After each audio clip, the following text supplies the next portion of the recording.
Class में हमने start कर दिया था डायनामिक्स और हमने Newton's first law of motion और Newton second law of motion देख लिया था। और सेकंड लॉ ऑफ मोशन हमने लाइक ओ लेवल वाला वर्जन देखा था, ए लेवल वाला वर्जन नहीं देखा। तो एक क्विक रिव्यू दे देता हूँ about what we studied in our previous class. In Newton's first law of motion, we saw that a body at rest will remain in rest and a body in motion will continue its uniform motion until or unless it is acted upon by an unbalanced resultant or net force. तो अगर एक object uniform rest पर है तो वो rest पर ही रहेगा, और अगर एक किसी पर्टिकुलर वेलोसिटी के साथ मूव कर रहा है तो उसी पर्टिकुलर वेलोसिटी के साथ अपनी यूनिफॉर्म मोशन कंटिन्यू करेगा, यानी एक कांस्टेंट वेलोसिटी के साथ मूव करता रहेगा अनलेस कि उसके ऊपर कोई फोर्स ना लग जाए। तो आप कह सकते हैं कि the resultant force is zero. तो इसके दो मतलब है, या तो ऑब्जेक्ट रेस्ट पर है या तो ऑब्जेक्ट कांस्टेंट वेलोसिटी के साथ मूव कर रहा है।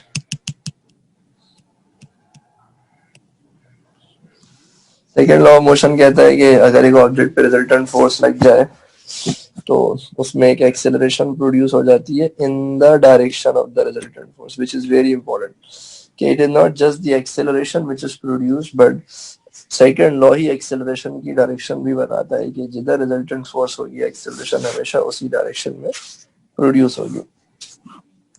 That acceleration is directly proportional to the resultant force and inversely proportional to the mass of the rigid body. Rigid mass का मतलब एक ऐसा मास है जिस पे अगर फोर्स लगाई जाए तो वो डिफॉर्म ना हो जाए, अपनी शेप को चेंज ना कर ले। तो अगर ये दोनों एक दूसरे के फोर्स के डायरेक्टली प्रोपोर्शनल है और मास के इनवर्सली प्रोपोर्शनल है तो उसको कंबाइन करके यूं लिखा जा सकता है, साइन ऑफ प्रोपोर्शनैलिटी को हटा के साइन ऑफ इक्वालिटी और एक कांस्टेंट लगा सकते हैं, तो ये बना देगा F equal M A, that is force equal mass times acceleration. ठीक है, अच्छा तो in a way it can be said that the resultant force acting on a body is equal to the product of the mass and acceleration because F equal m। अच्छा, लेकिन याद रखिएगा ये ओ level version है, A levels में Newton second law of motion mass और acceleration की form में नहीं बल्कि मोमेंटम की फॉर्म में एक्सप्लेन किया जाता है। सही है, तो वो क्या है वो किस साथ हमें समझ आ जाएगा। तो F इक्वल एम में F का मतलब रिजल्टेंट फोर्स है, तो अगर एक ऑब्जेक्ट पे 60 न्यूटन इधर से लग रही है और 20 इधर से लग रही है तो रिजल्टेंट फोर्स होगी 60 minus 20 which is 40 divided by जो उसका मास है 30, तो ये आंसर आ गया उसका एक्सेलरेशन। ठीक है जी। जो हमारी अगली डिस्कशन है वो बड़ी क्रूशल है, that is Newton's third law of motion. वैसे अगर थर्ड लॉ ऑफ मोशन को देखा जाए तो वो तो है to every action there is an equal and opposite reaction।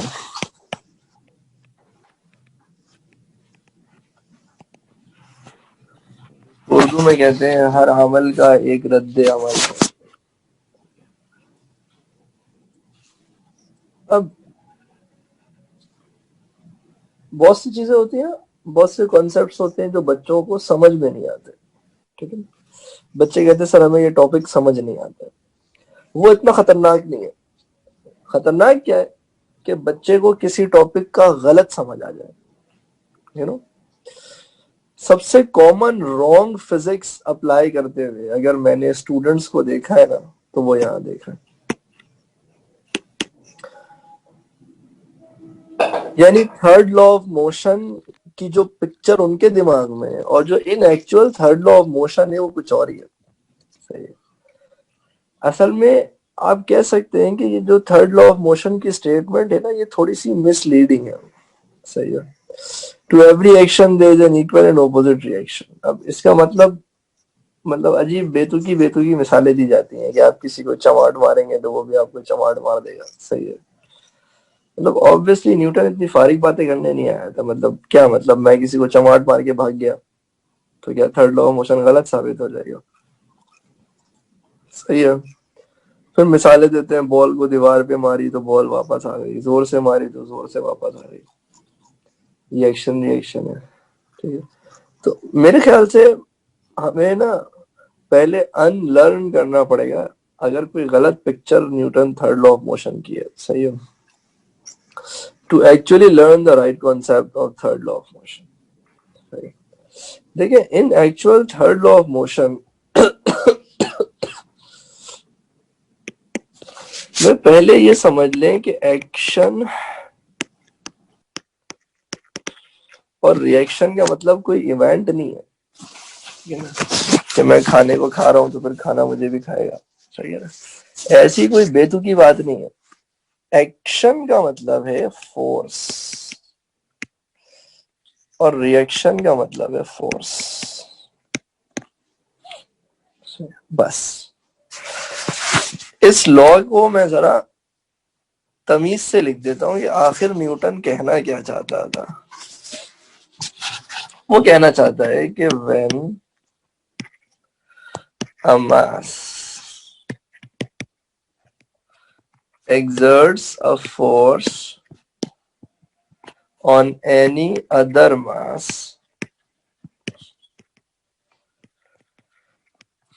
the other mass exerts the same force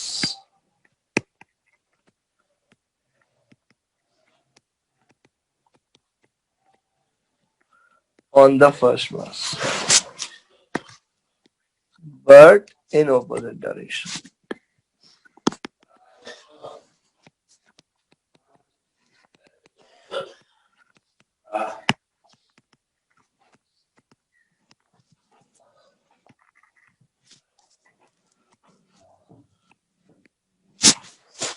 इसका मतलब पता है क्या है? इसका जो बेसिक कंक्लूजन है ना, जो लुब्बे लुबाब है, वो ये कि फोर्सेस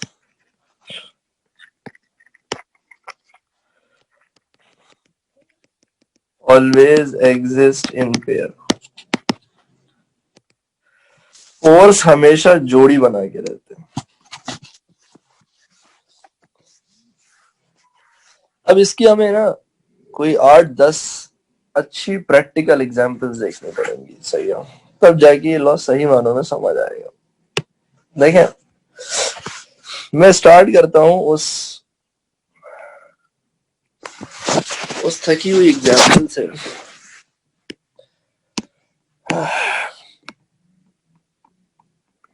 जो कि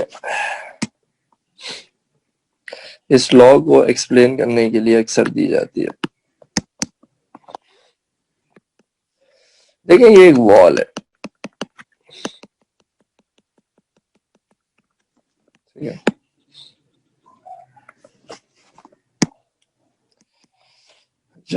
कोई एक बॉल है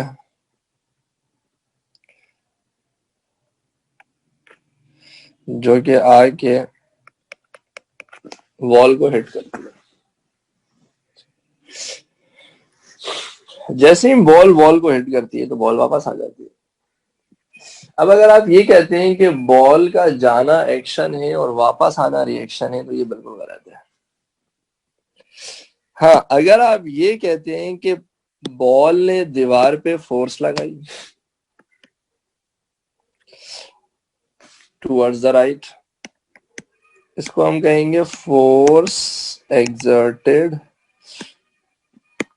by the ball on the wall.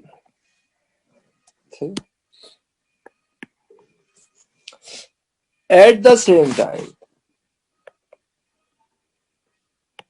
Wall ने बॉल पे फोर्स लगाई, इसे कहेंगे फोर्स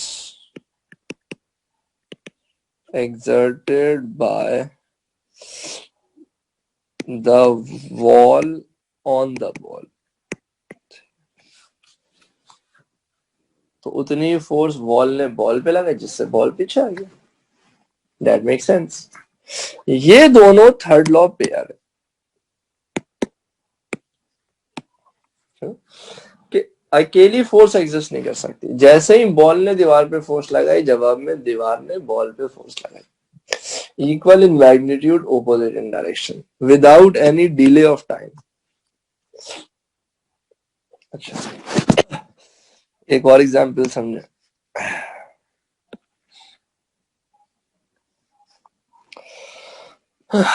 अगेन एक वॉल है,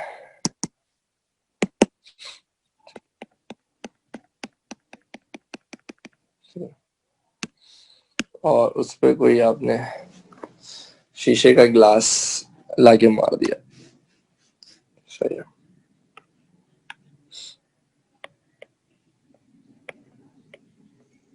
या कोई कप था, whatever.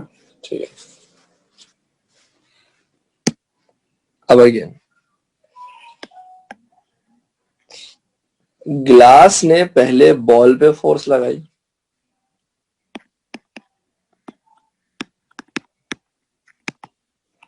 force exerted by the glass on wall। ठीक है, जवाब में बिल्कुल उसी टाइम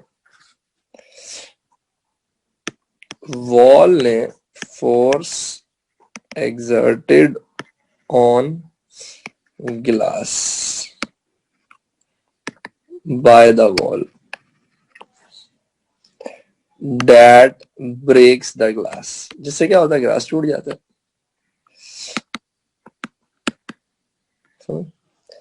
दोनों equal in magnitude, opposite in direction. जैसे मिसाल के तौर पर अगर बॉल ने दीवार पे फोर्स लगाई थी 500 न्यूटन की, तो एग्जैक्ट 500 न्यूटन की फोर्स दीवार ने बॉल पे लगाई थी, equal in magnitude, opposite in direction. मैं आर्बिट्ररी वैल्यू सेलेक्ट कर रहा हूं। लेट्स से ग्लास ने अगर इस पे 800 न्यूटन लगाया था ना,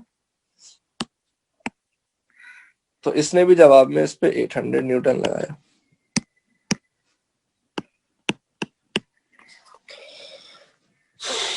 समझ रहे हैं आप मेरी बात? कि अब ये 800 न्यूटन जो कि वॉल पे लगी, उससे वॉल का कुछ भी नहीं बिगड़ा। बहुत ज्यादा वो तो छोटे मोटे क्रैक्स आ जाएंगे, लेकिन जवाब ने वॉल ने जब उतनी फोर्स ग्लास पे लगाई, तो उससे ग्लास टूट गया, क्योंकि ग्लास उस फोर्स को विदस्टैंड नहीं कर सका। तो इम्पैक्ट्स अलग अलग हो सकते हैं, लेकिन फोर्स की वैल्यू हमेशा सेम होगी और डायरेक्शन हमेशा ऑपोजिट होगी।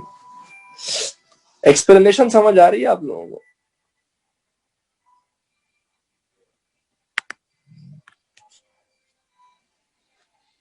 जरा मुझे बताएं, यहां तक क्लियर है? ठीक है, मैं बहुत बेसिक से स्टार्ट करूंगा, ठीक है, बट क्योंकि थर्ड लॉ ऑफ मोशन ही ना आपको फोर्सेस के सारे ओरिजिन, सारे कॉन्सेप्ट्स को क्लियर करेगा। ठीक है, बिल्कुल क्लियर है, वेरी गुड। अब आ जाते हैं उसी एग्जांपल पे जो बहुत कॉमनली दिया जाता है कि भाई एक इंसान है,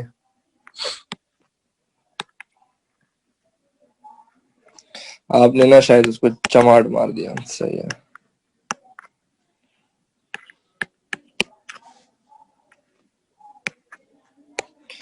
बेचारा दुबला पतला सा आदमी था, आपने क्या किया, आपने उसको एक अदद थप्पड़ रसीद कर दिया। तो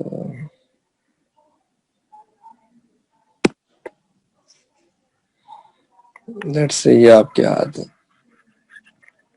चुपका दिया आपने चमाट।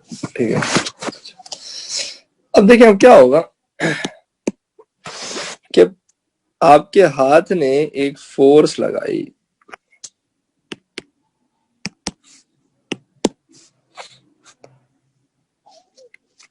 इसके चेहरे,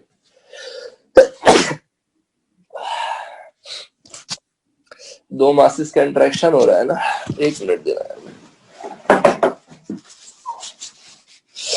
तो ये कहलाएगी force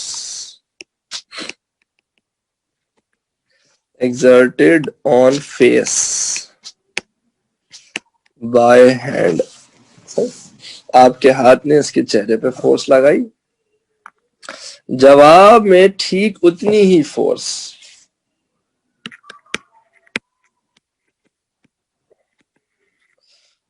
on hand by the face. चेहरे ने आपके हाथ पे लगाई, ठीक है, equal in magnitude opposite in direction, यानी अगर मिसाल के तौर पर आपके चेहरे ने इस पर 100 न्यूटन की फोर्स लगाई है, तो इस चेहरे ने भी आप पर उसी इंस्टेंट पर, कोई टाइम डिले नहीं आता, 100 न्यूटन की फोर्स लगा दी। हाँ, अब देखिए इम्पैक्ट डिफरेंट है, जाहिर है जिसको आपने चमाट रखा है वो रो जाएगा, सही है, आपको शायद रोना ना है, आप हंस रहे हो। उसकी वजह ये है कि चेहरे की स्किन है सेंसिटिव, हाथ की स्किन है रफ, तो ऑब्वियसली एक सेंसिटिव स्किन पे आप फोर्स लगाएंगे तो उसका इम्पैक्ट डिफरेंट है, एक रफ स्किन पे आप उतनी ही फोर्स लगाएंगे तो उसका इम्पैक्ट डिफरेंट है। तो इम्पैक्ट भले डिफरेंट है, न्यूटन कहता है फोर्स की वैल्यू हमेशा सेम होगी। अगर आपने 100 न्यूटन लगाई ना, तो वो भी आप पे 100 न्यूटन ही लगाएगा, आपने 40 लगाई तो वो भी आप पे 40 न्यूटन ही लगाएगा। तो आज के बाद कभी किसी को थप्पड़ रखने का दिल चाहे तो रखने के बाद उसको बता दीजिएगा कि हिसाब बराबर हो गया, अब वो आपसे बदला ना ले, क्योंकि जैसे ही आपके हाथ ने किसी के चेहरे पे फोर्स लगाई थी, उसी समय उसके चेहरे ने आपके हाथ पे उतनी ही फोर्स लगा दी थी। अच्छा देखिए, यहां तक जरा खेल आसान है, but Newton's third law of motion यहाँ पे खत्म नहीं हो जाता। Newton's third law of motion को अगर आप डेविड साइंक से पढ़ें, हर किताब बड़ी एग्जाम्पल से समझाती है। डेविड साइंक का एक जुमला मुझे बड़ा खूबसूरत लगता है, कहता है कि the term action reaction can be misleading,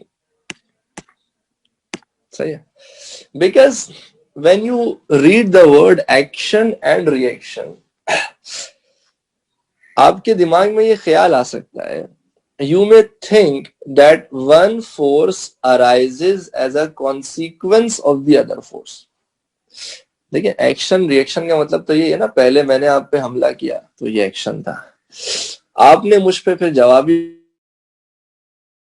अगर दोनों एक दूसरे पे एक साथ ही फोर्स लगा रहे हैं तो ये कहना अनफेयर है ना कि कौन सा एक्शन है कौन सा रिएक्शन है। यानी ये जो दो फोर्सेस हैं, आप ये बिल्कुल नहीं कह सकते हैं कि इनमें से ये पहले लगी थी और ये बाद में लगी है, या ये पहले लगी थी और ये बाद में लगी है, नहीं, दोनों एक साथ एग्जिस्ट करते हैं। जिस इंस्टेंट पर बॉल ने बॉल पे फोर्स लगाई थी, उसी इंस्टेंट पर बॉल ने बॉल पे फोर्स लगाई थी। तो ये कहना नाइंसाफी है ना कि एक एक्शन है और एक रिएक्शन है। जब दोनों साथ एग्जिस्ट करते हैं तो इनको एक्शन रिएक्शन नहीं कहते। यही वजह है कि पास्ट पेपर्स में एमसीक्यू में वो अक्सर क्वेश्चन देते हैं कि थर्ड लॉ पेयर को आइडेंटिफाई करो, वो ये नहीं कहते हैं कि एक्शन रिएक्शन को आइडेंटिफाई करो, क्योंकि अब मेजॉरिटी किताबों ने एक्शन रिएक्शन लिखना छोड़ दिया। तो अब जो हमारा असल डिस्कशन है वो है conditions of third law pair.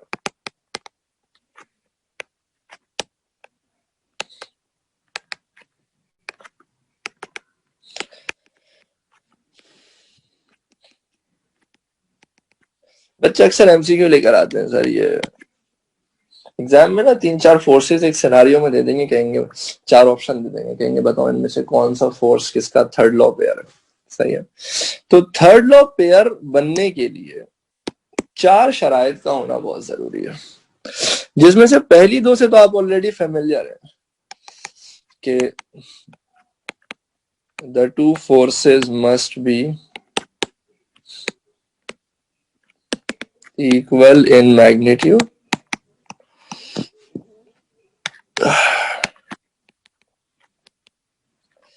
the two forces must be opposite in direction। लेकिन ये 2 पॉइंट्स काफी नहीं है, ओ लेवल्स में तो शायद यही 2 पढ़ाए जाते थे, लेकिन जो असल फिजिक्स है ना वो बाकी 2 पॉइंट्स के ऊपर बेस्ड है। तीसरी अहम कंडीशन ये है कि the two forces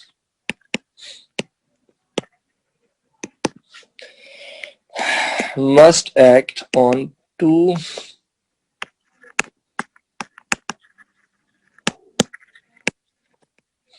different bodies।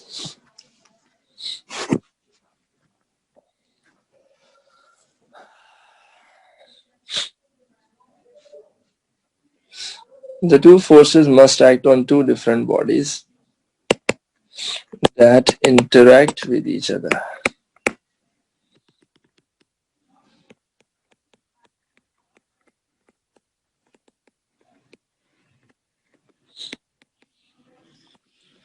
यहाँ पे एक बड़ा इंपॉर्टेंट पॉइंट आता है, वो ये जो कि थर्ड पॉइंट को ही सपोर्ट करता है कि एक्शन रिएक्शन कह लें या थर्ड लॉ ऑफ पेयर कह लें, never cancel out each other.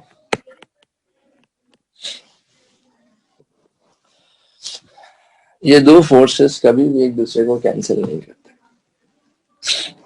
अब जरा समझिएगा कुछ आगे की एग्जांपल्स। देखिए, ये एक सीलिंग है,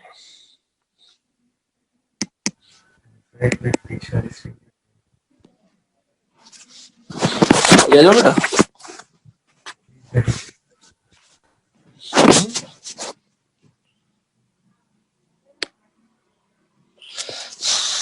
बल्कि सॉरी, सीलिंग से पहले ये बड़ी बेसिक एग्जांपल है, वो दे दूं। देखें, ये अर्थ की सरफेस है,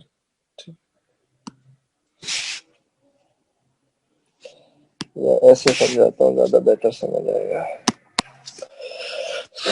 ये है अर्थ,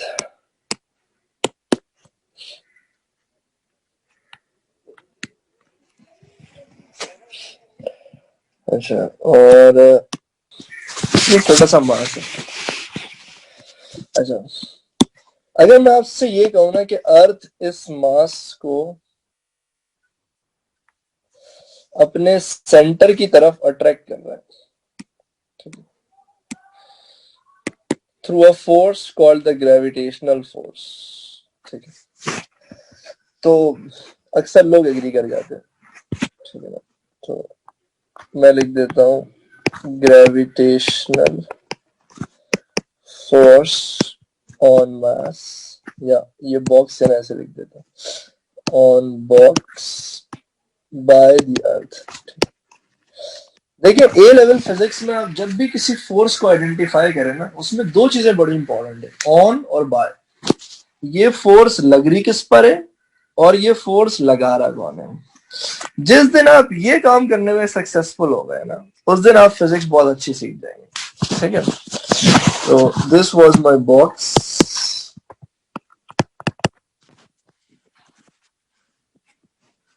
लेकिन आपकी इत्तला के लिए मैं आपको बताना चाहूंगा कि जितनी फोर्स के साथ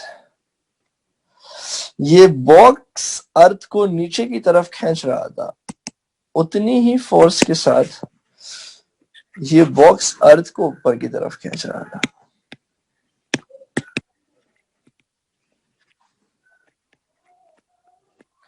So this is gravitational force on Earth by the box. Equal in magnitude, opposite in direction. ये वेट है ना, इसको आप वेट कहते हैं।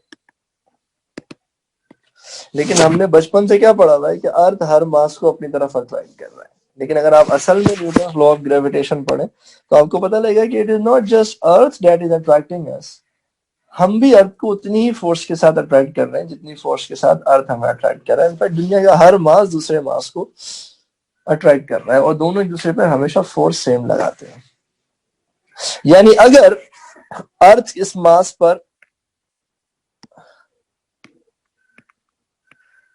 लेट्स से 800 न्यूटन की फोर्स लगा रहा है, तो ये मास भी अर्थ पर कितनी फोर्स लगाएगा? 800 न्यूटन। अब आपके दिमाग में ये सवाल आ सकता है कि भाई बॉक्स तो नीचे आ रहा होता है, अर्थ हर मास को नीचे खींच रहा होता है, तो वो नीचे आते हुए नजर आ रहा होता है, अर्थ तो ऊपर जाते हुए नजर नहीं आ रहा होता। भाई देखिए, अर्थ ऊपर जाते हुए कैसे नजर आएगा? 800 न्यूटन की फोर्स अर्थ का क्या बिगाड़ लेगी? अगर आप अर्थ की एक्सेलरेशन निकालें तो एक्सेलरेशन बराबर है एफ अपॉन एम के। अर्थ के ऊपर फोर्स लग रही है 800 न्यूटन की, अर्थ का मास है 6 एक्सपोनेंट 24 kg। मुझे बताएं आप क्या बिगाड़ लेंगे अर्थ का? कोई मुझे जरा बताए एक्सेलरेशन की वैल्यू क्या आ रही है? जरा 800 को डिवाइड कीजिएगा 6 एक्सपोनेंट 24 से।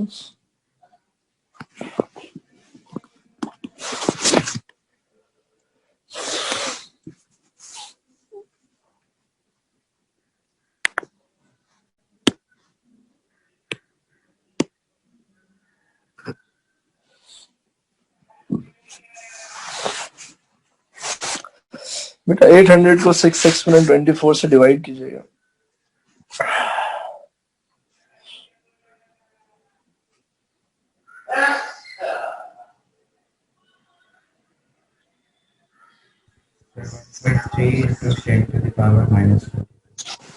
-1.33 एक्सपोनेंट -22। ठीक। अब देखें ये अर्थ की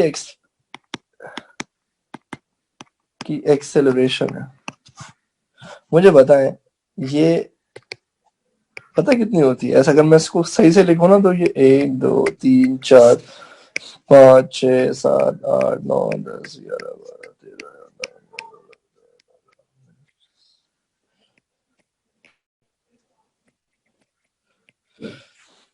ये एक्सेलरेशन इतनी है कि अगर आप काइनेमैटिक्स अप्लाई करें ना तो अर्थ को 1 मिलीमीटर मूव करने के लिए ना इस एक्सेलरेशन के साथ कोई ट्रिलियंस ऑफ सेकंड एयर्स चाहिए होंगे।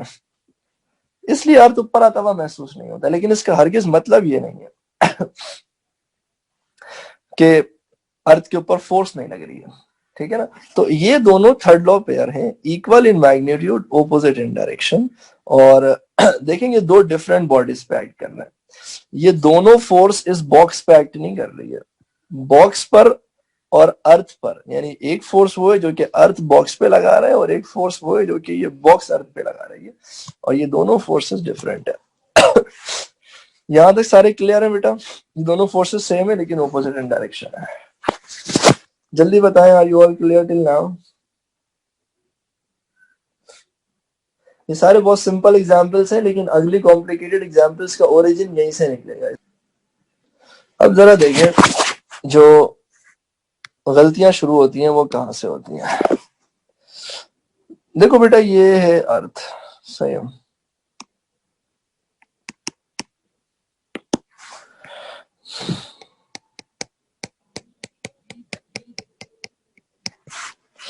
अच्छा ये है एक सीलिंग।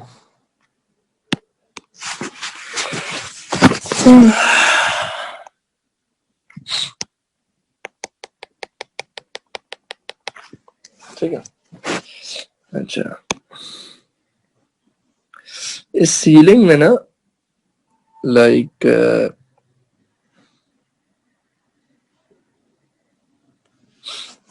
कोई एक बंदा है जो कि लटका हुआ है।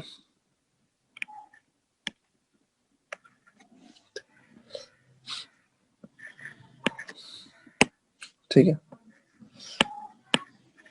सुसाइड नहीं कर रहा है, कमर से लटका हुआ है।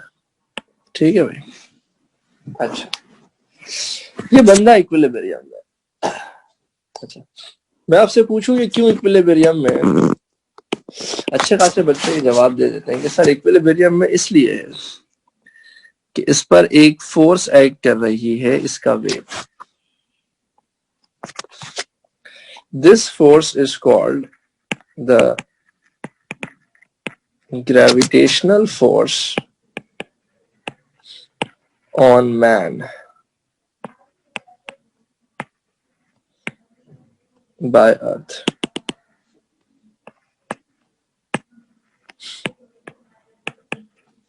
ठीक है। अच्छा इस फोर्स, इसी ऑब्जेक्ट पर एक और फोर्स एक्ट कर रही है which is tension in the string।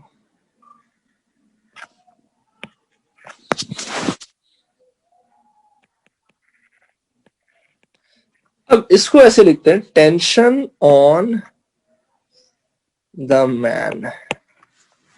ठीक है, टेंशन एक फोर्स है, ठीक है ना, जो कि इस बंदे पे लग रही है। अब मैं आपसे पूछूं ना कि ये फोर्स कौन लगा रहा है, तो इसका जवाब है बाय सीलिंग।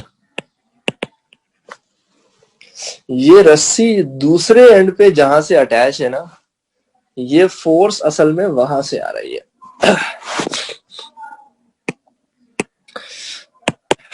ये है सीलिंग और ये है अर्थ। इस सीलिंग की स्पेलिंग यही होती है ना। तो इस बंदे पर एक फोर्स ऊपर की तरफ लग रही है, एक फोर्स नीचे की तरफ लग रही है। एग्जाम में अक्सर पूछते हैं कि थर्ड लॉ पेयर आइडेंटिफाई करें, तो बच्चे कहते हैं कि ये दोनों ना थर्ड लॉ पेयर है, यानी ये एक्शन रिएक्शन है, विच इज टोटली रॉन्ग। ये एक्शन रिएक्शन नहीं है, ये बिल्कुल भी एक्शन रिएक्शन नहीं। हाँ, ये दोनों फोर्स एक दूसरे के बराबर है, तभी तो ये इक्विलिब्रियम में, लेकिन हमेशा नहीं है, नहीं होता कि ये बराबर है। जब बंदे को ऊपर खींचा जा रहा होता है तो टेंशन ज्यादा होती है, कभी कभी बंदा नीचे रस्सी पकड़ के भी नीचे गिर रहा होता है तो उस पर टेंशन कम होती है, तो वो तो हमेशा बराबर नहीं होती। हाँ, इक्विलिब्रियम में है तो दोनों एक दूसरे के बराबर है। लेट्स से मैं ऊपर लिख देता हूं कि the man is in equilibrium.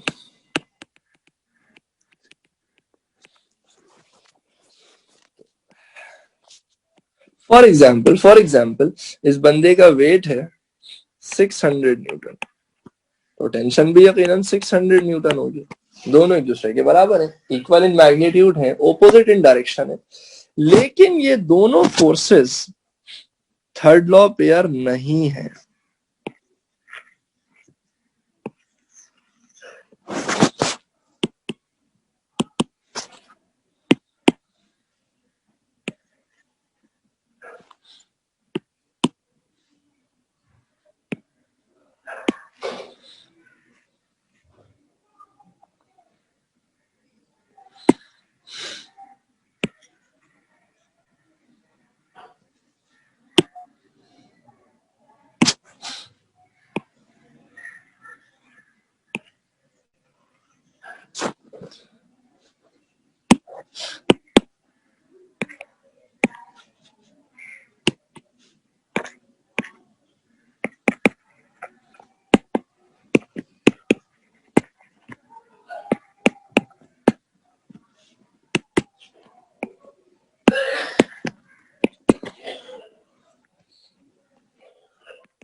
अब कोई आपसे पूछे कि ये दो फोर्सेस थर्ड लॉ पेयर क्यों नहीं है, इसलिए कि ये दोनों फोर्स एक ही ऑब्जेक्ट पे एक्ट कर रही है, जो कि थर्ड लॉ पेयर का सारा एसेंस ही खत्म कर देगा।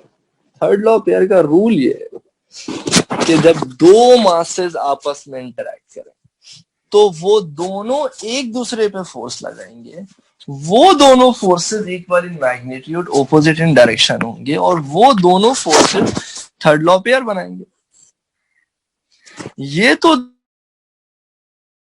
ही मास पे लग रही है, तो ये दोनों फोर्सेस थर्ड लॉ पेयर नहीं है, as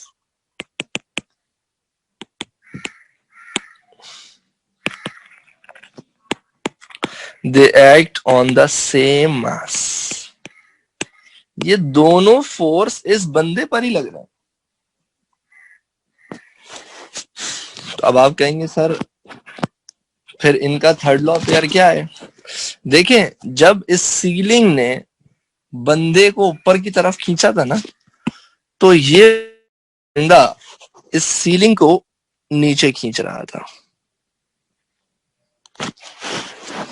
this will be tension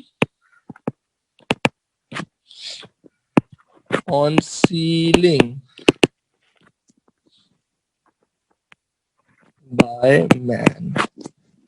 ये वो फोर्स है जो कि आदमी इस सीलिंग पर लगा रहा है। ये दोनों forces equal in magnitude, opposite in direction है। ये दोनों फोर्सेस दो अलग बॉडीज पर लग रही हैं, तो ये दोनों फोर्सेस हैं थर्ड लॉ पे।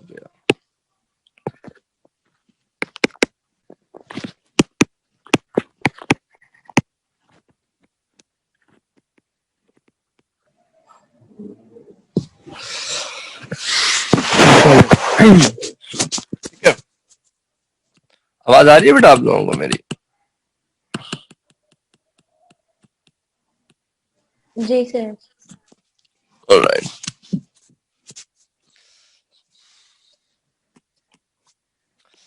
अच्छा। तो मैं ये कह रहा था, देखिए मैं आपको इसकी प्रैक्टिकल एग्जांपल देता हूँ। आप कभी ना किसी रस्सी को पकड़ के ना लटक जाए वैसे ही, ठीक है ना, किसी छत से कोई रस्सी लटकी हुई हो ना, कभी कोई किसी भी जगह पे छत पे, तो आप ना लेट से उसको पकड़ के लटक जाए, सही है, तो आप ना फील करेंगे कि आप तरफ खींच रही है ना, and that pretty much make sense ना। अगर मुझे एक बात बताएं, आपका वेट डाउनवर्ड है, ठीक है, और आप फिर भी नीचे नहीं जा रहे हो, क्यों नहीं जा रहे हो? क्योंकि ऊपर आप पे एक फोर्स जा रही है ना, या टेंशन। अगर वो फोर्स ना हो, आप जैसे ही ये रस्सी हटाओगे क्या होगा? आप धड़ करके नीचे गिर जाओगे ना। क्यों? क्योंकि अब वेट को कोई बैलेंस नहीं कर रहा। समझ आ रही है मेरी बात? तो लेकिन लेकिन कभी ना आप किसी सॉफ्ट सीलिंग पे अटैच करें, यानी कोई नाजुक सी छत हो, उस पे किसी भारी चीज को लटकाएं तो छत ही नीचे आ जाएगी। ऐसा होता है ना आजकल तो, जो घरों के ऊपर फोर सीलिंग होती है वो कितनी सॉफ्ट होती है, कभी उस पर रस्सी बांध के आप लटके क्या होगा? वो फोर सीलिंग ही नीचे आ जाएगी। क्यों? क्योंकि बात सारी ये है कि जितनी फोर्स आप पर ऊपर लग रही थी ना, उतनी फोर्स सीलिंग पर नीचे लग रही थी। दोनों पर ही टेंशन लग रही थी। एक टेंशन फोर्स थी जो कि आप इस सीलिंग पे लगा रहे थे, और एक फोर्स वो थी जो कि सीलिंग आप पे लगा रहा था। That was equal in magnitude और ऑपोजिट इन डायरेक्शन। अगर दोनों ही इतने मजबूत हो के उसको बर्दाश्त कर सको तो ठीक है, नहीं तो या तो सीलिंग नीचे आ जाएगी या तो कुछ और हो जाएगा। सिमिलरली ग्रेविटेशनल फोर्स का जो रिएक्शन है ना, वो ग्रेविटेशनल फोर्स है। अगेन, जितनी फोर्स के साथ अर्थ इस बंदे को नीचे खींच रहा है, उतनी ही फोर्स के साथ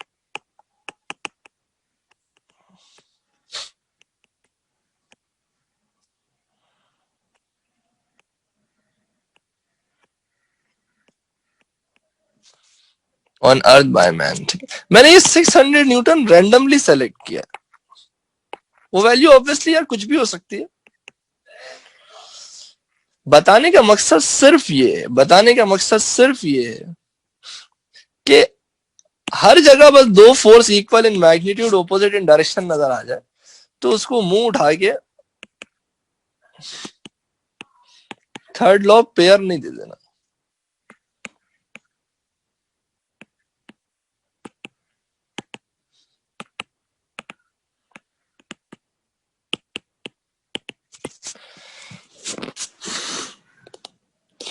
Am I able to make myself clear?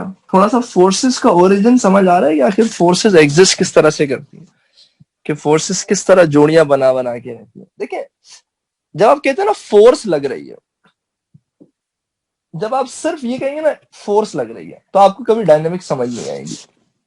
अगर आपको वाकई डायनामिक समझना है ना, तो आपको ये कहना पड़ेगा कि इस ऑब्जेक्ट पर फोर्स लग रही है, और ये ऑब्जेक्ट है जो इस पर फोर्स लगा रहा है। फोर्स अचानक से नहीं आ जाती, कोई ना कोई मास है जो किसी दूसरे मास पर फोर्स लगाएगा, और फिर जो दूसरा मास होगा वो यकीनन उतनी ही फोर्स पहले मास पे लगाएगा, which is equal in magnitude, opposite in direction. This is why we say forces always exist in pair. दुनिया में अकेली फोर्स एग्जिस्ट नहीं कर सकती, फोर्सेस की भी जोड़ियां हैं। वो हमारा एक टीचर था ना, वो कहता था फोर्सेस की भी जोड़ियां हैं, सिंगल सिर्फ आप है। तो ये तन्हा नहीं रहते, ये जब भी रहते हैं जोड़ियां बनाकर रहते हैं। Forces exist in pair. तो यहां तक समझ आया? अभी एग्जाम्पल्स और आएंगी, यहाँ कॉम्प्लिकेशंस और बढ़ेंगी, बट मुझे बताएं यहां तक सारे क्लियर हैं? किसी को कोई कंफ्यूजन तो नहीं है?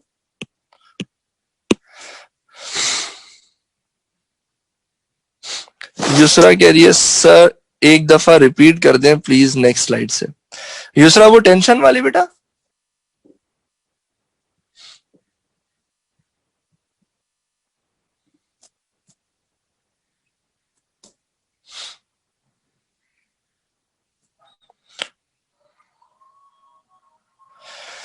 जब रोप छोड़ता है, देखें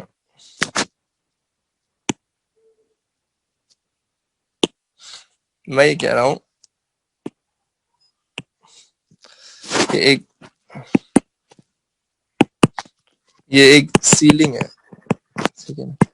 इस सीलिंग पर जब आप लटकते हो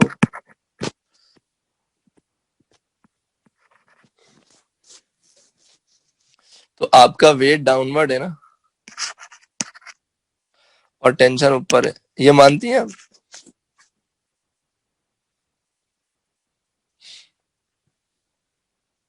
हैं जी? अच्छा, अगर मैं अब लोगों को अगर आपको ये समझ नहीं आ रहा ना कि टेंशन वाकई एग्जिस्ट कर रहा है या नहीं कर रहा है, तो मैंने ये कहा कि आप ये रस्सी हटा दो।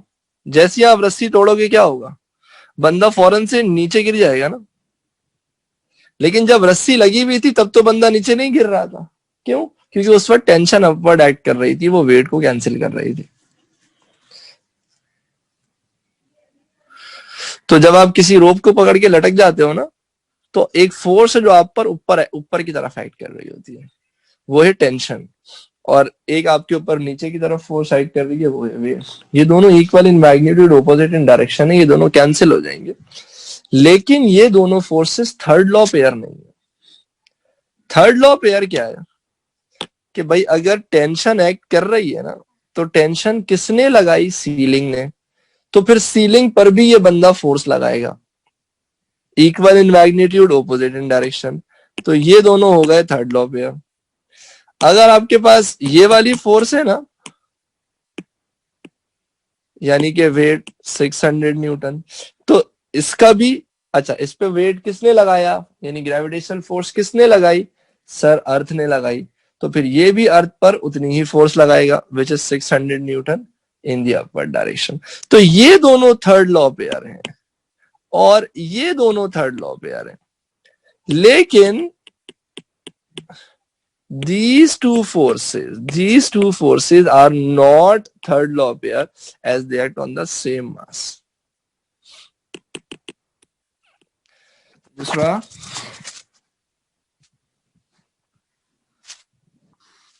Clear sir, thank you. अच्छा, आप लोग ना हिचकिचाया ना करें, लाइक अगर आपको दूसरी बार भी समझ ना आए ना तो आप दोबारा पूछ लिया करें, ठीक है।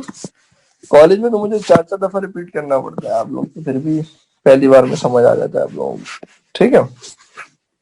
अच्छा, अब मैं इस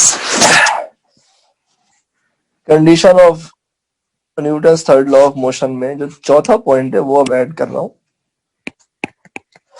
और वो ये कि द टू फोर्सेस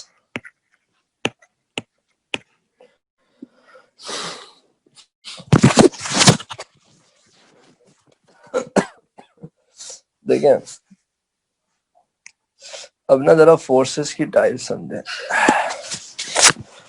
फोर्स की ना एक टाइप है टेंशन। जी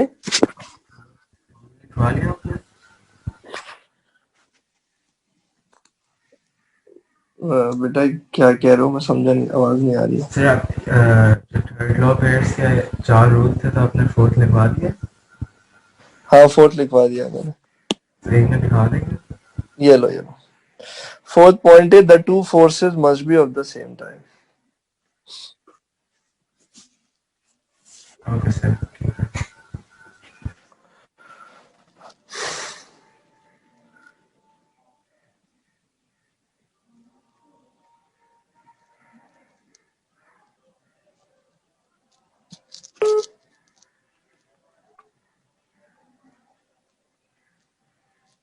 हो गया, सर ठीक है। हो गया भाई। अच्छा,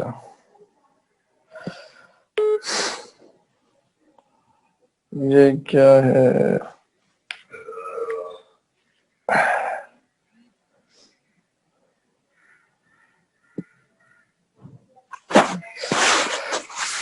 Now, so we need to understand the types of forces. So tension is a type of force, ठीक है।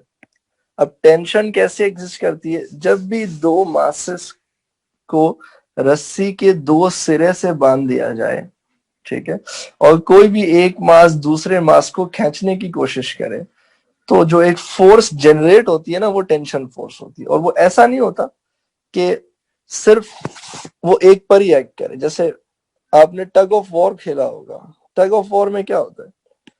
दो लोगों की कमर पे रस्सी बांधकर उन दोनों को दौड़ाया जाता है, ऐसा ही है ना। अब ये बंदा इधर भाग रहा है, ये बंदा इधर भागने की कोशिश कर रहा है। Let's say this is X, this is Y. तो अब एक्स ना वाई को अपनी तरफ खींच रहा है, ठीक है ना। तो हम इसे कहते हैं, अब वो जिस फोर्स के साथ खींच रहा है ना, उस फोर्स को टेंशन कहते हैं। ये हो गया tension on Y by X, और ये हो गया टेंशन ऑन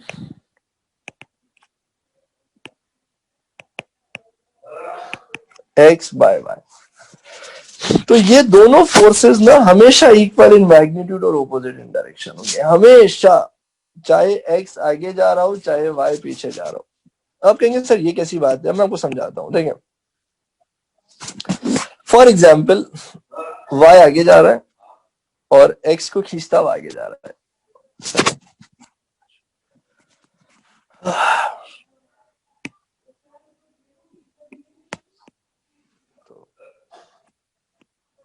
बड़े गौर से समझिएगा इसको, ठीक है।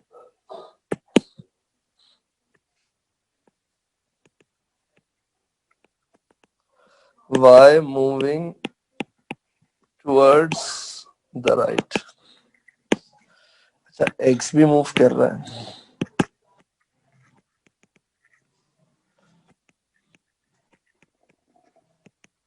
अच्छा, मूव से अच्छा लफ्ज मैं बड़ा क्लियर लिख के, बड़ा क्लियर करके मैं लिख देता हूँ एक्सेलरेटिंग, ताकि कोई कंफ्यूजन ना रहे, ठीक है।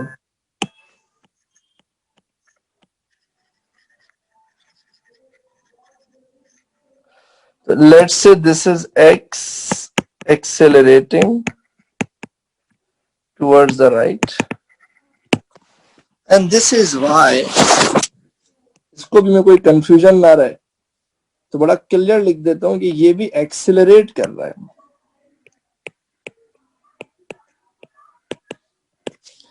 towards the right, लेकिन टेंशन दोनों में सेम है। देखें, अगर मिसाल के तौर पर y x को खींच रहा है ना with a tension force of 500 Newton, तो x भी y को खींच रहा है with a tension force of 500 Newton. अब आप कहेंगे सर फिर y आगे कैसे जा रहा है? y आगे इसलिए जा रहा है कि एक फोर्स वो है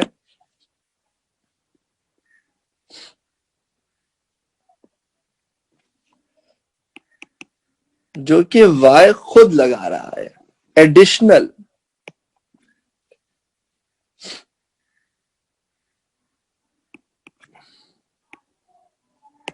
और वो कैसे प्रोड्यूस होती है? Due to friction and contact force. देखिए, आपने अगर थोड़ा सा आप याद करें अपना लाइक ओ लेवल्स, तो ओ लेवल्स में आपने ये पढ़ा था ना कि फ्रिक्शन हेल्प्स टू मूव। हम अगर जमीन में फ्रिक्शन ना हो तो हम आगे नहीं चल सकते ना। क्यों? क्योंकि हम अपने पांव को जमीन पर रख के पीछे की तरफ धकेलते हैं, यानी हम जमीन को पीछे फेंकने की कोशिश करते हैं। अगर आप कभी चलने के प्रोसेस पे गौर करें तो आप अपना पांव जमीन पे रख के पीछे की तरफ पुश करते हैं, तो जमीन आपको आगे की तरफ पुश करता है, ठीक है ना। तो आपको फॉरवर्ड पुश कौन देता है? जमीन देता है, यानी earth is pushing you forward ना। और वो जो अर्थ आपको फॉरवर्ड पुश करता है ना, उसमें नॉर्मल रिएक्शन और फ्रिक्शन दोनों का ही कॉन्ट्रीब्यूशन होता है, सही है। तो असल में ये वाली जो फोर्स है ना, लेट्स से होगी भाई ये लेट्स से ये फोर्स होगी 600 न्यूटन। जब टग ऑफ वॉर में आप पीछे वाले को आगे की तरफ खींच रहे होते तो आप खींचते कैसे हैं? असल में यही करते हैं कि आप आगे जाने की कोशिश करते हैं। आप आगे जाने की कोशिश कैसे करते हैं कि आप अपने पांव को जमीन पे जोर से दबाते हैं और फिर जमीन को ना पीछे की तरफ पुश करते हैं ताकि आप आगे जा सके। तो अगर आप गौर करें तो आप जमीन पर एक पुश दे रहे होते हैं अपने पांव से, वो उस उसके नतीजे में अर्थ आपको आगे की तरफ पुश देता है। और जो अर्थ आपको पुश देता है ना, उसमें दोनों फोर्सेस इन्वॉल्व होती हैं, कॉन्टैक्ट फोर्स भी और फ्रिक्शन फोर्स भी। हम आने वाली एग्जांपल में कॉन्टैक्ट फोर्स और फ्रिक्शन फोर्स के बिहेवियर को बड़े डिटेल में देखेंगे। अभी क्योंकि मुझे सिर्फ टेंशन बताना है, तो बताने का मकसद ये कि आप ये नहीं समझे कि अगर सिर्फ दोनों मासेस इक्विलिब्रियम में तभी ये दोनों टेंशन बराबर होंगे। नहीं, अगर इक्विलिब्रियम में नहीं भी है ना, लेट्स से अगर कोई मास आगे की तरफ एक्सेलरेट भी कर रहा है, तब भी वो जो थर्ड लॉ पेयर है ना, वो हमेशा एग्जिस्ट करेगा, equal in magnitude and opposite in direction. तो इट डजंट मैटर, यानी अक्सर हम ये एग्जांपल देते हैं ना कि भाई मेरे पास ना लाइक एक कार है, ठीक है, और मेरे पास एक और कार है, ठीक है ना। Let's say this is X, this is Y. Let's say किसी बीच सड़क पे ना एक्स का जो इंजन है वो खराब हो गया।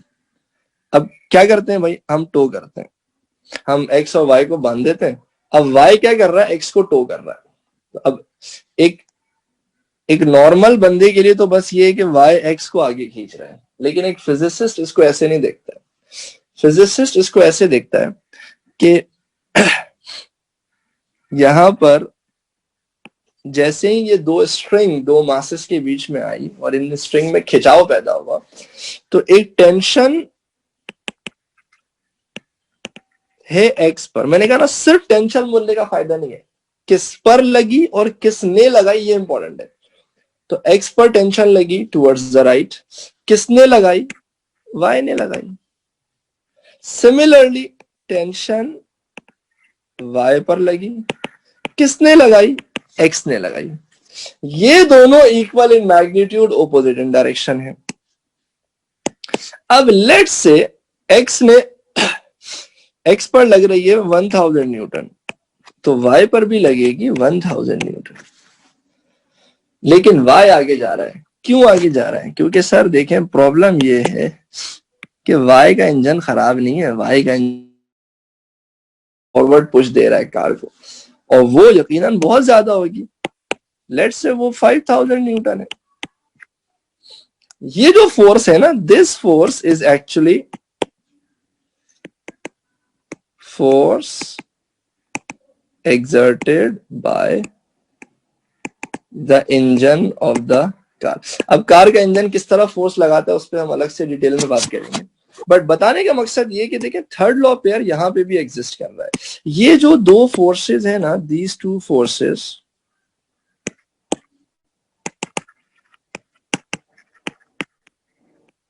are equal in magnitude, opposite in direction, they are of the same type। मतलब एक टेंशन है ना, तो दूसरी भी टेंशन है।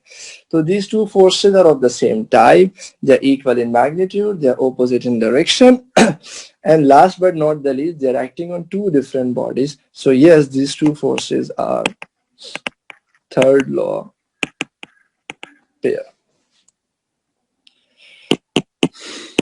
समझ लग रही है आप लोगों को? जल्दी मुझे बताएं, अगर यहां तक क्लियर है तो फिर मैं नमाज ब्रेक लूं, फिर हम जरा।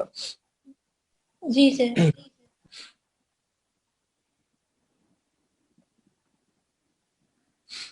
दूसरा एक मिनट, दूसरा कह रही है सर समझ नहीं आया, रिपीट कर देंगे प्लीज शुरू से।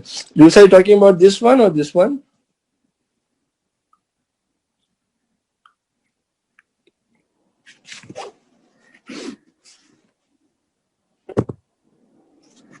ये वाला?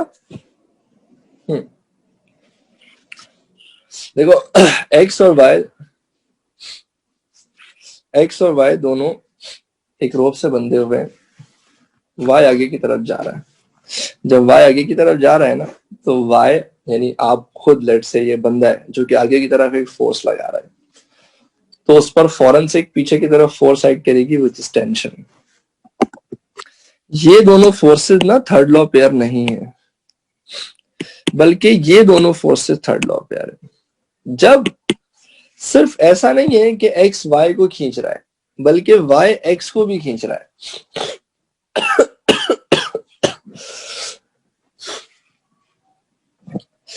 कभी आप किसी बंदे को कोई एक रस्सी पकड़ा है और उसको खींचने की कोशिश करें। जब आप उस बंदे को खींचेंगे ना तो आपको फील होगा कि एक फोर्स है जो आपको वापस खींच रही है। वो वापस खींचने वाली फोर्स कौन सी होती है? वो टेंशन होती है।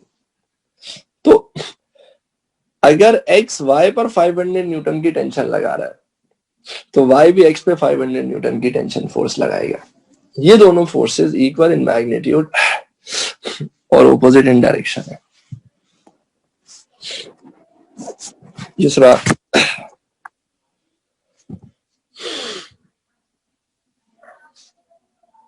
ठीक है ना, हालांकि एक्स और वाई इक्विलिब्रियम में नहीं है।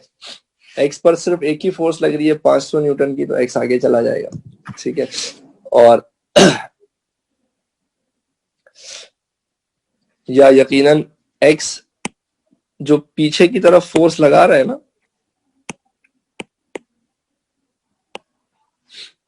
थोड़ा ये बना रहा नहीं है, वो 500 न्यूटन से कम होगी, तभी वो आगे की तरफ एक्सेलरेट कर रहा है।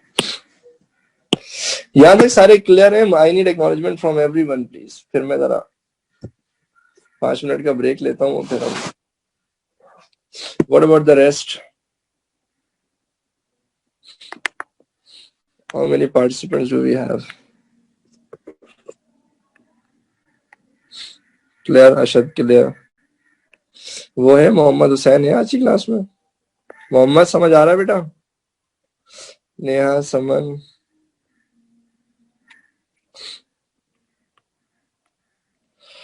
ऑल क्लियर सर, ठीक है।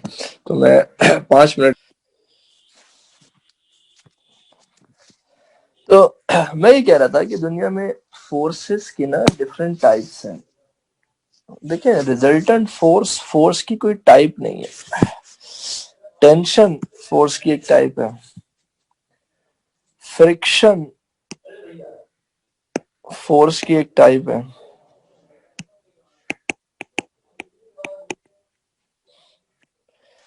कांटेक्ट फोर्स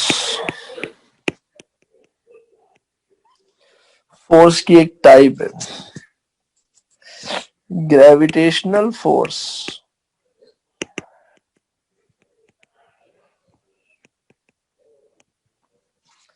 फोर्स की एक टाइप है, इलेक्ट्रोस्टैटिक फोर्स फोर्स की एक टाइप है, मैग्नेटिक फोर्स फोर्स की एक टाइप है। देखिए, जब कभी भी एक mass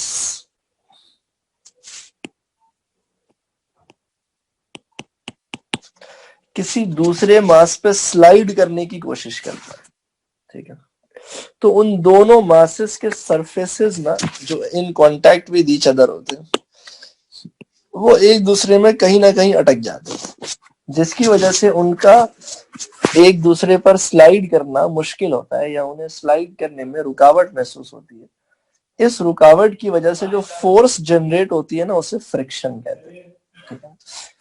and it is always like in a direction opposite to the direction of motion. Object जिस डायरेक्शन में स्लाइड करने की कोशिश करता है, यानी जिस डायरेक्शन में मूव करने की कोशिश करता है, फ्रिक्शन उसके ऑपोजिट डायरेक्शन में एक्ट करती है। कांटेक्ट फोर्स क्या है? जब जब एक मास किसी दूसरे मास के साथ कांटेक्ट में आता है तो एक कांटेक्ट फोर्स डेवलप हो जाती है। क्या मतलब? मतलब ये कि अभी लेट्स से ये दोनों मासेस एक दूसरे पर स्लाइड नहीं कर रहे हैं, बस ये इसके साथ कांटेक्ट में आ जाए। तो जैसे ही एक मास किसी दूसरे मास के साथ कांटेक्ट में आता है, तो एक मास के जो सरफेस के मॉलिक्यूल्स होते हैं ना, वो दूसरे मास के सरफेस के मॉलिक्यूल्स को कंप्रेस करते हैं, दबाते हैं। जब आप किसी दूसरे सरफेस को कंप्रेस करते हो ना, तो वो मॉलिक्यूल्स जब कंप्रेस होते हैं तो वो अपने आप को अपनी इनिशियल पोजीशन पर रिस्टोर करने की कोशिश करते हैं। तो जब वो अपने आप को इनिशियल पोजीशन पे रिस्टोर करने की कोशिश करते हैं तो वो एक अपवर्ड पुश देते हैं या एक आउटवर्ड पुश देते हैं। वो आउटवर्ड पुश कहलाती है कांटेक्ट फोर्स। जैसे कि जरूरी नहीं है कि ऐसे ही एक्ट हो, मैंने जो आपके सामने 3 एग्जाम्पल्स दी थी ना शुरू में, ये तीनों एग्जाम्पल कॉन्टैक्ट फोर्सेस की हैं। जब आपने किसी बंदे के मुंह पे चमाट मारा, आपने किसी के चेहरे पे फोर्स लगाया, जवाब में उसके चेहरे ने आपके हाथ पे फोर्स लगाया, ये दोनों फोर्सेस कॉन्टैक्ट फोर्सेस हैं। क्यों? क्योंकि एक मास दूसरे मास के साथ कॉन्टैक्ट में आया। फिर एक बॉल है, वो आके दीवार पे लगी, बॉल ने दीवार पे फोर्स लगाई, जवाब में दीवार ने बॉल पे फोर्स लगाई। ये दोनों फोर्सेस भी कॉन्टैक्ट फोर्सेस हैं। सही है।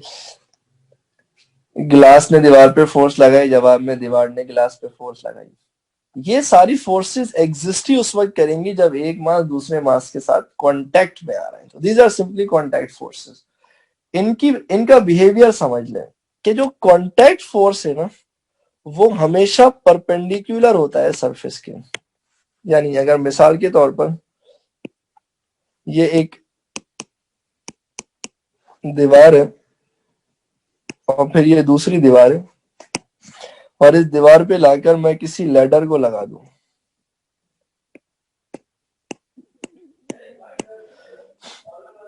तो ये जो सीढ़ी है, ये जो लैडर है, जब ये आपकी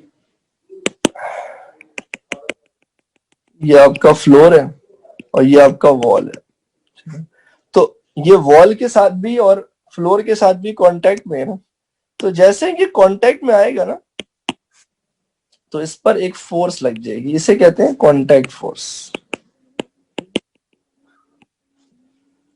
ये इधर आए, इस पे इधर से एक फोर्स लग जाएगी, ये भी कौन सी फोर्स है? कांटेक्ट फोर्स, जिसको आप ओ लेवल्स में नॉर्मल रिएक्शन कहते थे, वो असल में कांटेक्ट फोर्स ही होती है।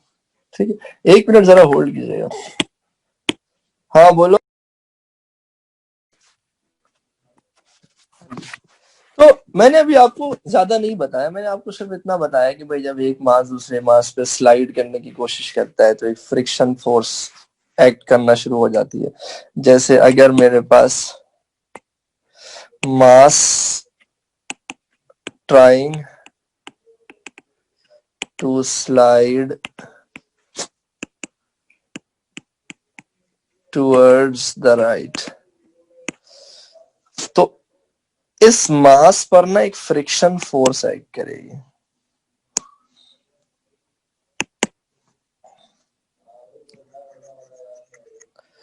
जो कि हमेशा सरफेस के पैरेलल होती है।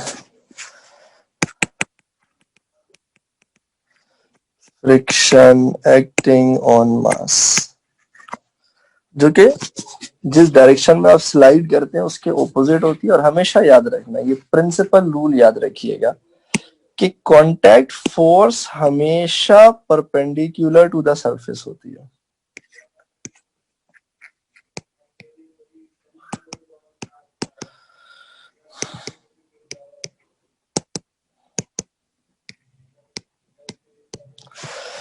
और फ्रिक्शन जो है ना, वो ऑलवेज पैरेलल टू सरफेस होता है, यानी parallel to the two surfaces that are in contact with each other, और opposite to direction of motion। तो मेरे बच्चों, ये सब ना फोर्सेस की टाइप्स हैं। टेंशन एक टाइप है फोर्स की, फ्रिक्शन एक टाइप है, कांटेक्ट फोर्स फोर्स की एक टाइप है, ग्रेविटेशनल फोर्स दो मासेस के बीच जो एक्ट कर रही है, ये भी फोर्सेस की एक टाइप है। इलेक्ट्रोस्टैटिक फोर्स दो चार्जेस के बीच में, अगर लाइक चार्जेस हैं तो रिपेल करेंगे, अनलाइक है तो अट्रैक्ट करेंगे, ये फोर्स की एक टाइप है। मैग्नेटिक फोर्स फोर्स की एक टाइप है। सबका अपना अपना कॉज है, सबका अपना अपना ओरिजिन है। टेंशन अगर जनरेट हुई है तो उसकी कोई वजह है, यकीनन किसी रोप से, किसी रॉड से आपने खींचा होगा किसी ऑब्जेक्ट को, तभी जाके ये जनरेट हुई होगी। फ्रिक्शन ऐसे नहीं जनरेट होती, जब कोई मास किसी सरफेस पे स्लाइड करने की कोशिश करेगा तभी जनरेट होगी। कांटेक्ट फोर्स जब भी एक मास दूसरे मास के साथ कांटेक्ट में आएगा तो कांटेक्ट फोर्स जनरेट होगी। और सबके अपने अपने रूल्स हैं, सबके अपने अपने लॉज हैं। Gravitational force between masses, electrostatic force between charges, magnetic force obviously between the poles of the magnet. अब थर्ड लॉ ऑफ मोशन ये कहता है कि अगर लेट्स से आपका एक्शन है टेंशन तो रिएक्शन भी है टेंशन। यानी अगर आपको थर्ड लॉ पेयर बनाना है तो the two forces must be of the same time. ऐसा नहीं हो सकता कि टेंशन और वेट एक दूसरे का थर्ड लॉ पेयर है, ये इम्पॉसिबल है। टेंशन का थर्ड लॉ पेयर टेंशन होगा, ग्रेविटेशनल फोर्स का third law pair gravitational force होगी। सिमिलरली आप किसी भी फोर्स को उठा लो, कांटेक्ट फोर्स का third law pair contact force होगा, फ्रिक्शन का थर्ड लॉ पेयर फ्रिक्शन होगा। अब मैं जरा इसकी कुछ एग्जाम्पल देता हूं तो शायद आपको बात समझ में आए। देखें, ये एक सरफेस है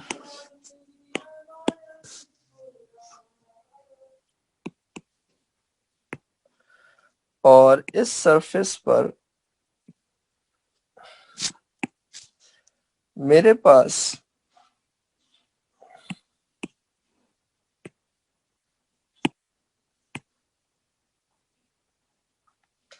कोई एक बॉक्स है जो कि पड़ा हुआ है, सही।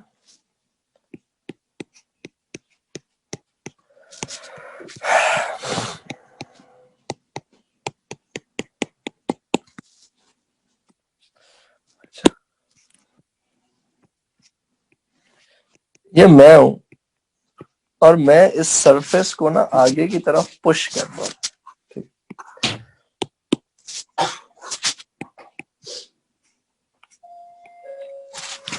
ये हो गया contact force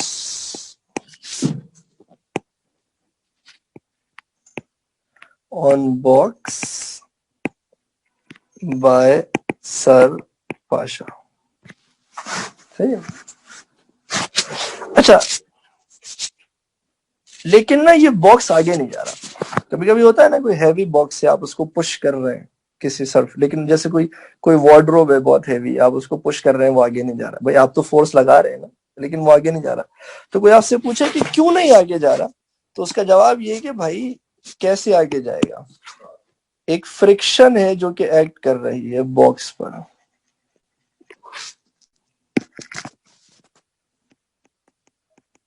friction on box. अच्छा, क्या आप में से कोई मुझे बता सकता है कि इस बॉक्स पर फ्रिक्शन फोर्स किसने लगाई? भाई कांटेक्ट फोर्स तो मैं लगा रहा हूं, फ्रिक्शन फोर्स कौन लगा रहा है?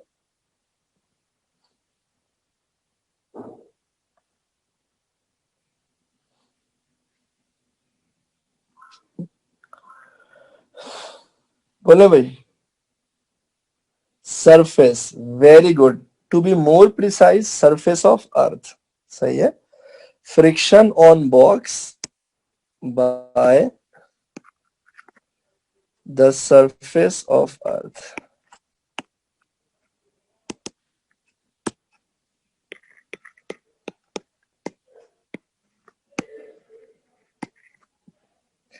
तो मैंने आपसे क्या कहा कि सबसे इंपॉर्टेंट चीज डायनामिक्स में क्या है? ऑन और बाय। फोर्स किस पर लगी और फोर्स किसने लगाई, ये दोनों चीजें बड़ी इंपॉर्टेंट है। Very good answer Mohammad Hussain. Force floor, ठीक है। तो फ्रिक्शन यहां पर बॉक्स पर लगी, लेकिन लगाई किसने? अर्थ में, ठीक है ना। इसको मैं जरा क्लियर लिख देता हूं, बाय अर्थ। सॉरी, बाय तो लिख दिया, ठीक है, वो सही था। बाय सरफेस ऑफ अर्थ, ठीक है ना। तो लेट्स से मैंने कांटेक्ट फोर्स लगाई थी 350 न्यूटन। ये बॉक्स इक्विलिब्रियम में है, ये आगे नहीं गया, इसका मतलब फ्रिक्शन भी कितनी थी? 350 न्यूटन। लेकिन मुझे ये बताएं कि क्या ये दोनों फोर्सेस न्यूटन के थर्ड लॉ पेयर हैं?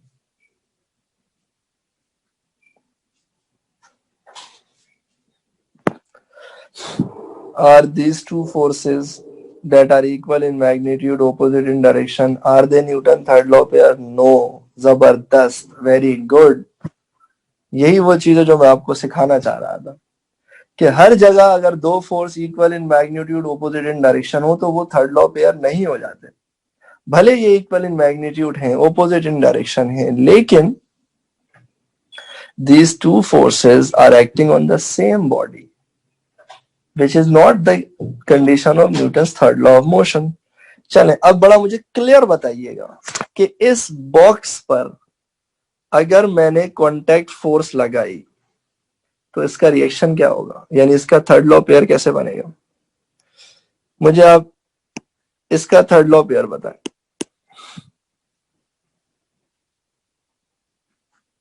इस फोर्स का contact force on box by sir Pasha, अब कैसे पढ़ेंगे इसके third law pair. Also because there are different types of forces. Very good Ashad. Yes. ना तीसरी कंडीशन सेटिस्फाई हो रही थी ना चौथी। चलो जल्दी से मुझे बताओ।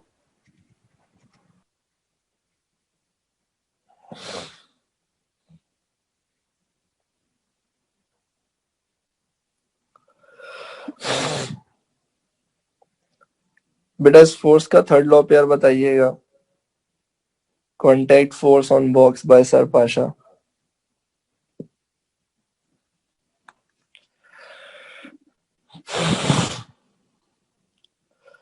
Force on sir Pasha by box. Saman, आपने मेरा दिल खुश कर दिया। अच्छा, इसको थोड़ा और प्रिसाइज करेंगे। हाँ, contact force on sir Pasha by box. ठीक है, तो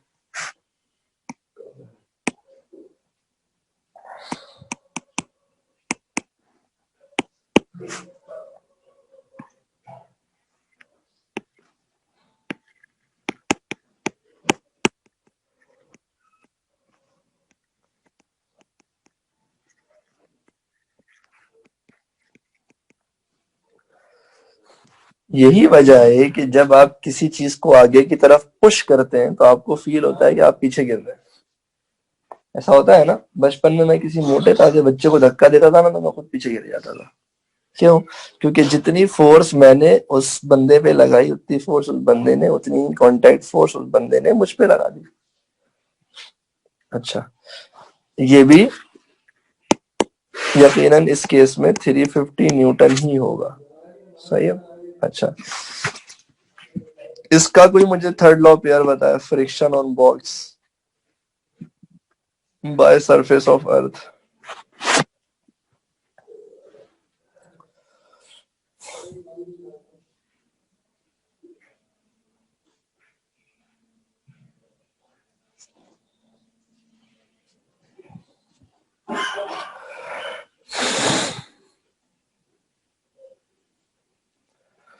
friction on you sir. No no no no no no no no no no no no no, नहीं नहीं नहीं नहीं नहीं। Anyone else?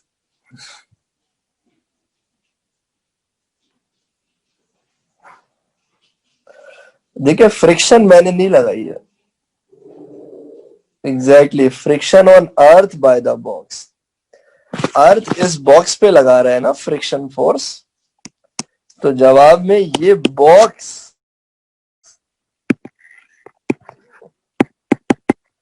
अर्थ पे लगाएगा।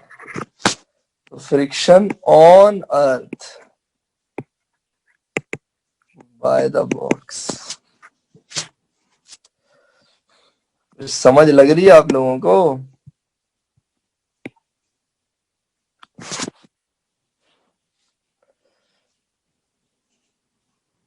नेहा समझ आया? फ्रिक्शन से मेरा कोई ताल्लुक नहीं है ना। इस बॉक्स पे फ्रिक्शन फोर्स तो मैं नहीं लगा रहा ना, ये बॉक्स मेरे ऊपर नहीं स्लाइड कर रहा। But didn't you say that contact force is perpendicular? बेटा परपेंडिकुलर ही तो है, ये देखो ना, इस बॉक्स के परपेंडिकुलर ही तो एक्ट कर रही है। परपेंडिकुलर का मतलब है जिस पर एक्ट कर रही है, जिस सरफेस पे कांटेक्ट फोर्स एक्ट कर रही है उसके परपेंडिकुलर। तो देखिए 90 डिग्रीज पे एक्ट कर रही है।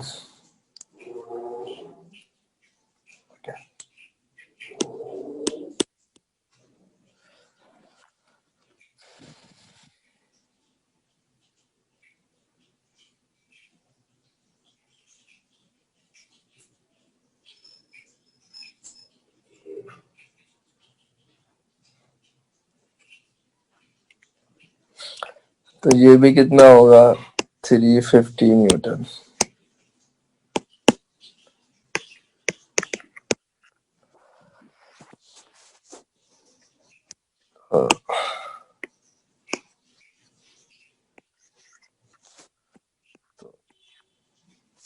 These two forces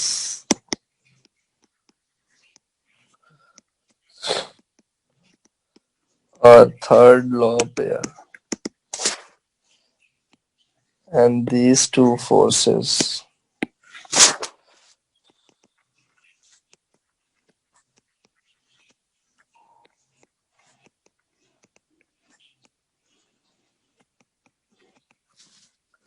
are third law pair. But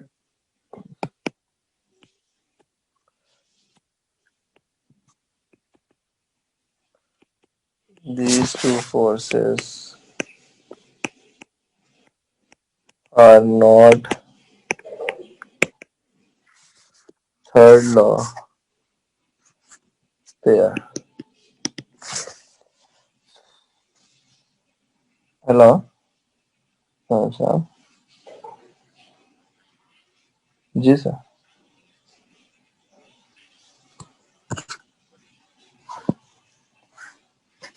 ठीक है।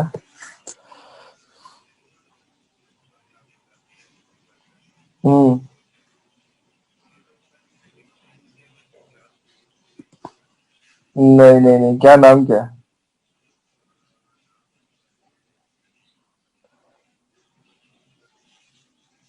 पता नहीं पता नहीं, मेरे पास अभी तक तो ऐसा कोई बच्चा नहीं है।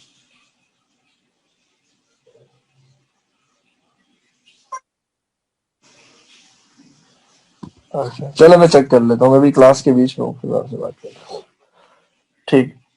Okay okay. हाँ भाई, यहाँ तक क्लियर है सबको? अच्छा, ये क्या नाम है इनका?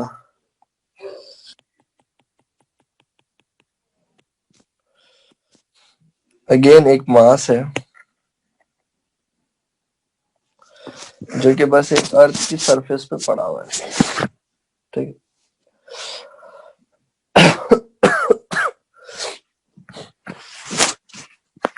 अगर मैं आपसे पूछूं ना कि इस मास पे टोटल कितनी फोर्सेस एक्ट कर रही हैं, तो इस मास पे टोटल 2 फोर्सेस एक्ट कर रही हैं।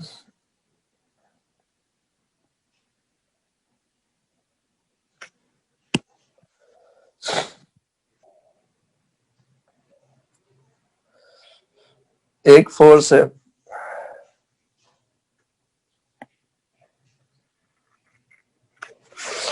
इसका wait.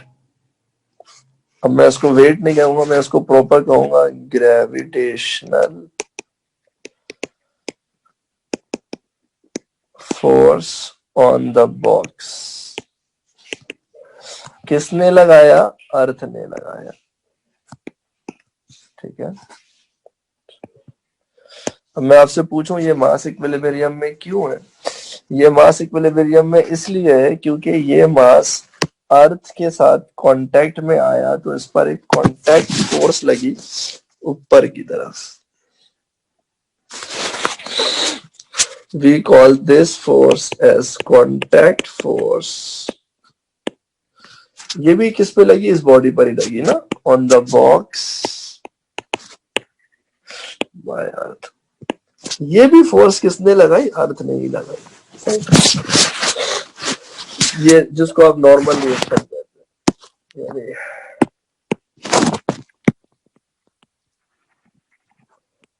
this is normal reaction and this is weight.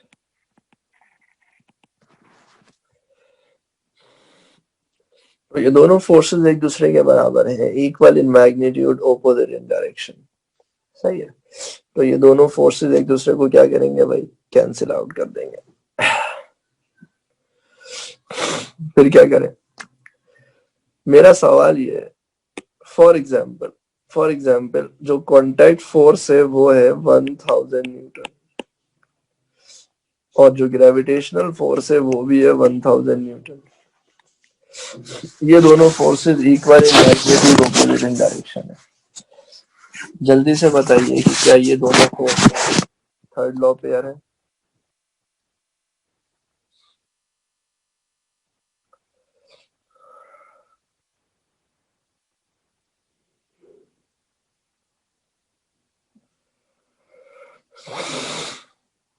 हम्म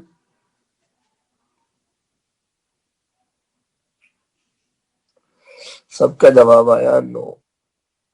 चलो, अब मुझे क्यों नहीं है इसके, क्योंकि सर ये तीसरी और चौथी दोनों कंडीशन को फॉलो नहीं कर रहे। Though they are equal in magnitude, opposite in direction, लेकिन ये दोनों फोर्सेस एक ही बॉडी पे लग रही हैं और इनकी नेचर भी डिफरेंट है।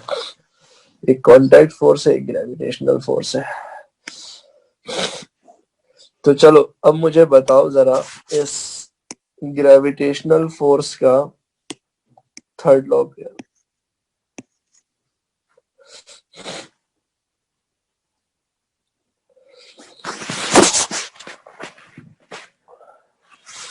Gravitational force on the box by earth, इसका थर्ड लॉ पेयर बताएं। Very good Yusra. Gravitational force on earth by the box, और इसकी डायरेक्शन क्या होगी?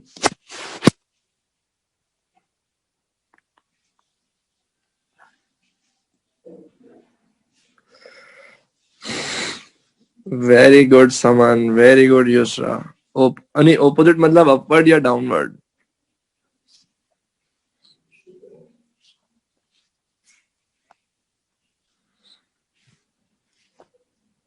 Upwards, very good. तो ये हो गया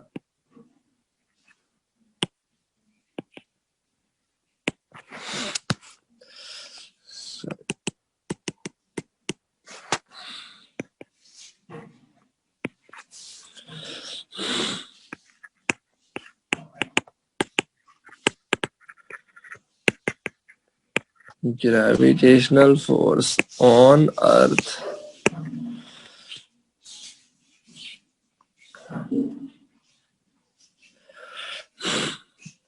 by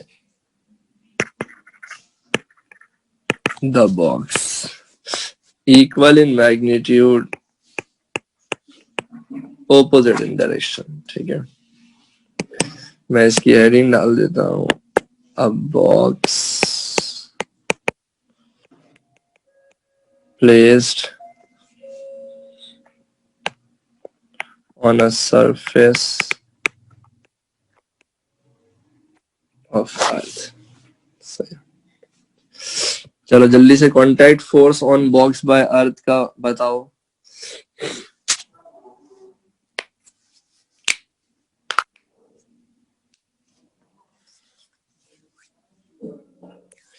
जल्दी से बताओ, इसका थर्ड लॉ पेयर क्या होगा और उसकी डायरेक्शन क्या होगी? Contact force on earth by the box. जबरदस्त, I am so proud of you all.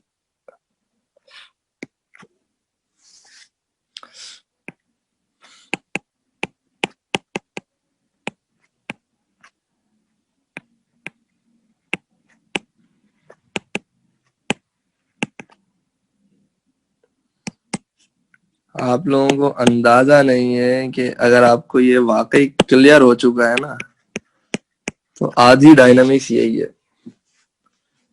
बाकी तो सिर्फ फ्री बॉडी डायग्राम और एनालिसिस है। ये दोनों फोर्सेस,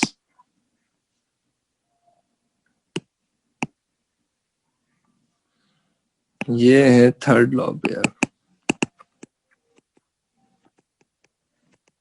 और इधर से ये दोनों फोर्सेस, ये है थर्ड लॉ पेयर।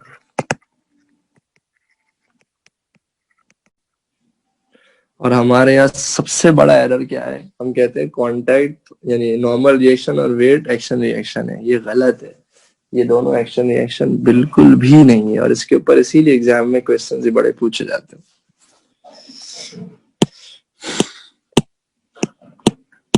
अब मजा आएगा हमें पढ़ने में डायनामिक्स। यहाँ तक किसी के दिमाग में कोई भी क्वेश्चन है तो वो पूछ सकता है। मैंने पिछले सारे लेक्चर्स अपलोड कर दिए हैं।